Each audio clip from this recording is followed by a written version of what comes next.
बिहार के एक छोटे से गांव जीरादेई में 3 दिसंबर 1884 को जन्मा एक साधारण बालक। लेकिन उसका भाग्य असाधारण था। नाम था डॉक्टर राजेंद्र प्रसाद। बचपन से ही गजब की बुद्धि। हर परीक्षा में अव्वल। लोग कहते थे एग्जामिनेशन में नंबर 1। जब देश को आजादी चाहिए थी तो उन्होंने वकालत छोड़ दी और गांधी जी के साथ आंदोलन में कूद पड़े। जेल गए, अत्याचार सहे, लेकिन कभी झुके नहीं। 26 जनवरी 1950 भारत बना गणराज्य और डॉक्टर राजेंद्र प्रसाद बने भारत के पहले राष्ट्रपति। इतिहास में अकेले ऐसे राष्ट्रपति जिन्हें 3 बार चुना गया। सादा जीवन, उच्च विचार। राष्ट्रपति होने के बावजूद तनिक भी घमंड नहीं। अपना वेतन तक देश सेवा में दान कर दिया। 1962 में मिला भारत रत्न और 1963 में यह महान आत्मा हमसे विदा हो गई। लेकिन उनका आदर्श आज भी हमारे दिलों में जिंदा है। डॉक्टर राजेंद्र प्रसाद सिर्फ पहले राष्ट्रपति नहीं, बल्कि भारत की आत्मा की एक जीती जागती मिसाल थे। शत शत नमन। डॉक्टर राजेंद्र प्रसाद की अंतिम इच्छा, सादा जीवन, उच्च विचार, सब कुछ पाकर भी क्या रह गई कसक। श्री वाल्मीकि चौधरी द्वारा उपलब्ध कराई गई राजेंद्र बाबू की अंतिम इच्छा आज भी उनके समाधि स्थल पर लिखी हुई है, जो पटना के बांस घाट पर है। आइए देखते हैं क्या लिखा है। हे भगवान, तुम्हारी दया असीम है। तुम्हारी कृपा का कोई अंत नहीं है। आज मेरे 70 वर्ष पूरे हो रहे हैं। तुमने मेरी त्रुटियों की ओर निगाह न करके अपनी दया की वर्षा मुझ पर हमेशा की। इन 70 वर्षों में जितना सुख, मान, मर्यादा, धन, पुत्र इत्यादि समाज में सुख और बड़प्पन के साधन समझे जाते हैं, सब तुमने विपुल मात्रा में दिया। मैं किसी भी योग्य नहीं था, तो भी तुमने मुझको बड़ा बनाया। यह कृपा बचपन से ही मेरे ऊपर रही। सबसे छोटा बच्चा होने के कारण मेरे ऊपर पितामाता तथा घर के सारे लोगों का अधिक प्रेम रहा करता था। पढ़ने में भी मैं जिस योग्य नहीं था, उतना ही यश और प्रसिद्धि अनायास मेरे बिना परिभ्रम और इच्छा के दी। घर में अधिक कठिनाइयां होते हुए भी मुझे उसका कभी अनुभव नहीं होने दिया। जैसे पिता वैसे ही माता, देवता देवी तुल्य हर तरह से मुझे सुख देने के लिए हमेशा तत्पर और स्वयं अपनी तपस्या से हमको सुखी बनाने वाले हमारे ऊपर प्रेम की वर्षा करते रहे। भाई ऐसा मिला जैसा किसी भी शायद ही कभी नसीब हुआ हो, जिसने मेरे ऊपर ठीक उसी तरह छत्र छाया करके न केवल कष्टों से बल्कि सभी प्रकार की चिंताओं से मुक्त रखा। जिस तरह कृष्ण ने गोवर्धन को उठाकर गोपियों को इंद्र के कोप से सुरक्षित रखा और अपने ऊपर सभी कष्टों को ले लिया, पर इस भावना से कि यदि मुझे उसका अनुमान हो जाए तो मैं दुखी होऊंगा, मुझे कभी इसका आभास तक न होने दिया।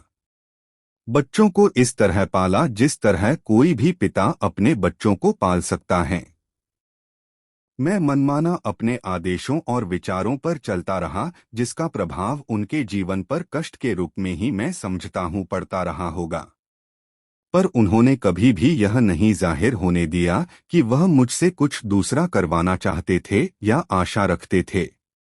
बराबर मुझे अपनी इच्छा और भावना के अनुसार चलने देना ही अपने लिए आनंद का विषय बना रखा था, और यह कृत्रिम नहीं था, स्वाभाविक था।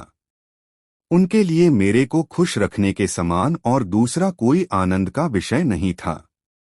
मैं अपने ढंग से विकसित होऊं, ऊंचे से ऊंचे उठ सकूं, यही उनके लिए सबसे अधिक प्रिय स्वप्न था और इसी को उन्होंने चरितार्थ किया।